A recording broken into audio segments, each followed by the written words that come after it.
about what these two operations in Boston and Chicago mean in practice? Does it mean a surge in ICE agents on the ground? Does it mean that National Guard troops are moving in? How does this change the operation on National the ground? Guard, they're always on the table, right? But right now it's a surge of law enforcement officers. And look, the president was clear on that 2 months ago. He said he's going to prioritize enforcement in sanctuary cities, and we talked about that before. Why? Because we know we have a problem with sanctuary cities. We know for a fact they're releasing illegal aliens, public safety threats every day. So, like I said before, we don't have that problem in Florida, right? Where every sheriff and chief works with us. So where are we going to send additional assets? Sanctuary cities where we know there's a problem. So And what's despite what Mayor Wu says, I got the data to back it up. We know how many criminal aliens are being released there. Look at the number of child predators we arrested, not just Boston, but outlying communities in Massachusetts. I mean, I spoke at the CPAC conference and I said, I just got done reading a total of 9 child predators released to the streets. So, we have the data. They are a sanctuary city. That state's a sanctuary state. I know Governor Healy made a statement, why am I so infatuated with Massachusetts? I'm infatuated with every sanctuary city. We're going to send resources there. We're going to, if they don't want to help us, to get out of the way, and we'll make your city safer But for you. today, Tom, President your Trump said reaction? he's waiting for a call from Chicago. Does that mean he's waiting for local leaders to call him before sending in National Guard troops? They've had plenty of chances to call. We're going to go ahead and do Operation Sanctuary City. I think the president's referring to it. I'm not familiar with that, but I think he wants to talk about what more can we do to make this more efficient and more meaningful. But if they don't want to come to the table and work with us, we're going to do it anyway. If they want to sit there and watch us make their city safer, then go ahead and watch. The operation you're talking right now is about immigration. What about The operation, the operation we're talking about right now is immigration, but we're still prioritizing public safety threats and national security threats. But I made this clear from the beginning. In Sanctuary City, if we can't get the bad guy into jail because they release him to the street, we're going to go to the street. We're going to find him. If he's with others, may not be a criminal threat, but they're illegally in the United States, they're coming too. I've made that clear for months. Tom, your reaction to the Supreme Court's decision today. Great decision. What's that? Great decision. Great decision. So how will that affect your operations in LA? We'll continue doing the operations the way we've been doing them. I mean, I said from day one, I think the ICE officers, Border Patrol is doing the right thing. Do you know ICE officers every 6 months get Fourth Amendment refresher training? Every 6 months, so they know the law around Fourth Amendment. Who can they arrest? Where they need to arrest? Where they need to seize? Where they need to detain for questioning? They get training all the time. And I said from day one, the judge who made that first ruling and stopped it, I don't know how she gets in the officers' heads. How does she know if the officers gathered reasonable suspicion? She don't know that. The officer does that. And despite what the media said, mischaracterized me or said, well, reasonable suspicion can be based on looks alone. I never said that. I said looks are one of many factors you have to consider.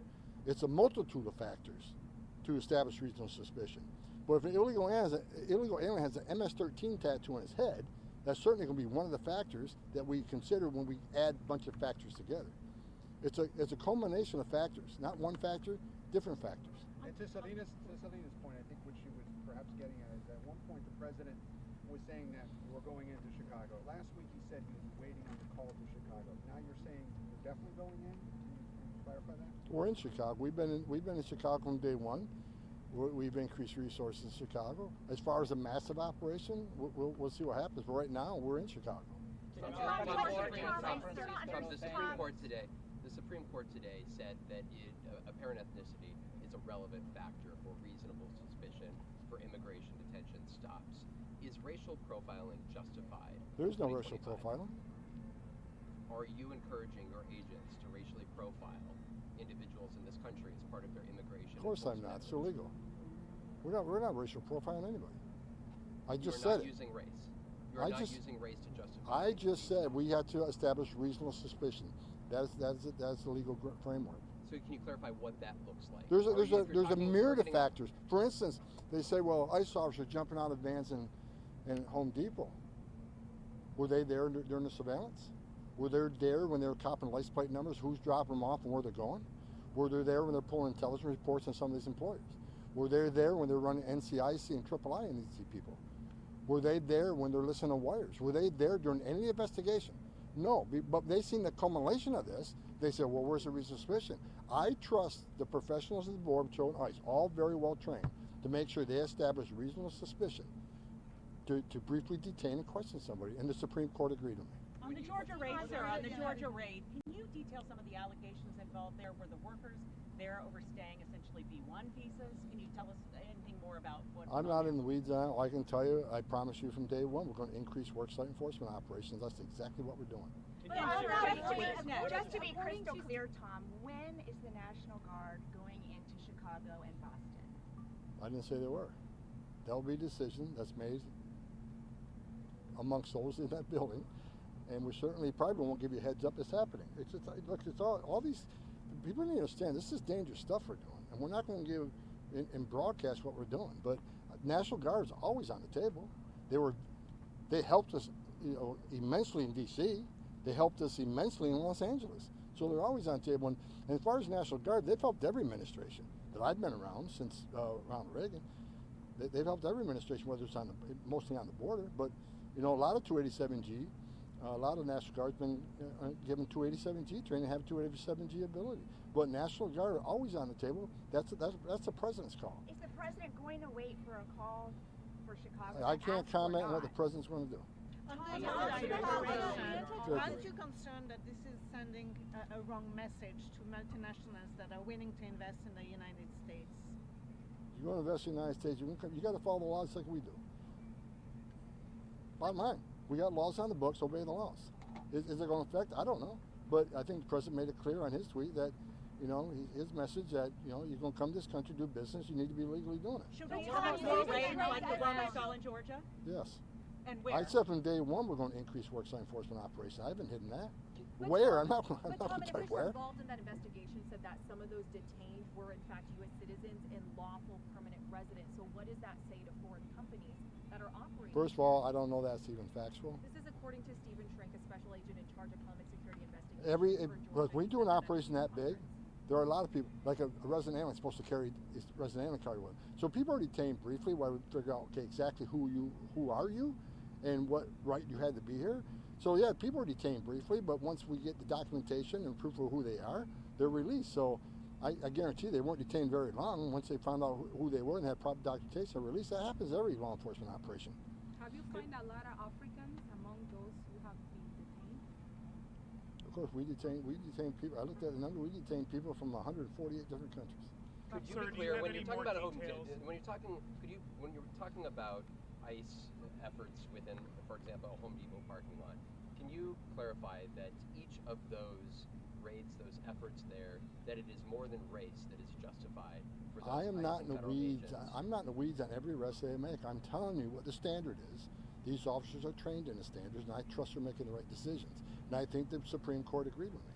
Can you highlight any more details about the president's idea about having more people come in to train workers on a temporary? I'm not in the loop on that. Can you highlight what other cities you guys are looking to conduct like Los operations? Angeles, San Francisco. Sanctuary cities. What about Los I'm not going to forecast of where we're doing operations. But I've been honest. Sanctuary cities are prioritized, so figure it out. Sanctuary cities, we all know who they are. They're going to see an increase in ICE enforcement in those cities. And what about in Republican states? Are they sanctuary cities? Is there a crime issue there? Yes. The president's concerned about crime. If there's crime, I don't think he cares where it is. If there's a crime issue that he can help fix, he's going to fix them. As far as my concerns, the borders are, if it's a sanctuary city, I say it again, we know there's a problem there, and we're going to focus attention on those places. Anything else? You say you've been on the ground in Chicago, so how are you exactly ramping up, or what can we expect to see in places like Chicago? You said you've been there. More agents on the ground. Look, in Chicago, right after President took office, the first place I went to was Chicago. And one day, I was there just one day, and one day we arrested, it was either 7 or 9 child predators. We arrested 9 members of TDA. We arrested gang members that were selling handguns with a switch installed, which makes those handguns fully automatic, selling them to other gang members. We arrested 2 illegal aliens that had a murder conviction walking the streets. So one day when I was there, we made Chicago that much safer. So that's why we're back there. You know, we're going to continue to go to these sanctuary cities. Sanctuary cities are sanctuaries for criminals. And anybody that argues that aren't looking at the facts. ICE, look at the number of, ICE can supply you with every illegal alien public safety threat they've arrested in these sanctuary cities. And we're going to continue to do that until the sanctuary cities, I'm not asking, the mayors or the governors to be ICE officers. I'm not asking the local police department to be ICE officers. We're asking their cops to work with our cops to help us take public safety threats off the street and make their streets safer. Don't you think the governor of Illinois and the mayor of Chicago, don't you think their number one responsibility is protection of those communities and taking public safety threats out of there? I'm not saying every illegal alien is a public safety threat, but many are. So whatever that percentage is, help us get them out of the country and make that community safer. They're here in violation of law to begin with.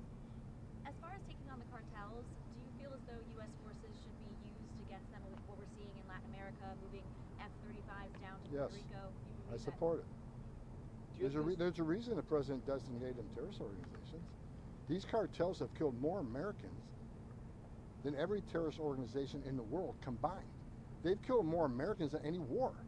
So yeah, we're at war with the cartels. So I support the president 100% what he's done. Do you have concern about the impact of fear in heavily Latino communities by your actions of this? If you're in the United States illegally, you got nothing to fear. If you're in the country illegally, that is not okay. It's not okay to be in this country illegally. It's not okay to enter the country illegally. It's a crime. Do you fear the economic impact that it has? I'm concerned about the millions of people standing in line, taking their tests, doing their background investigation, and paying their fees. They're sitting in the back seat while people cheated the system. The people in the country illegally cheated. The millions of people, the Biden administration releasing the country to claim asylum. Look at the immigration court data. Nearly 9 out of 10 people who claim asylum at the border end up with an order removal because they don't qualify for asylum. They cheated the system.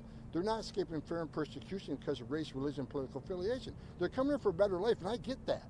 But while they're cheating the system, there are literally thousands of people in the world who really are escaping fear and persecution from their home government, and they're sitting in the back seat. It's a reason why we have a system of laws here. If you want to be part of the greatest nation on earth, the first thing you shouldn't do is violate our laws. Thanks, folks.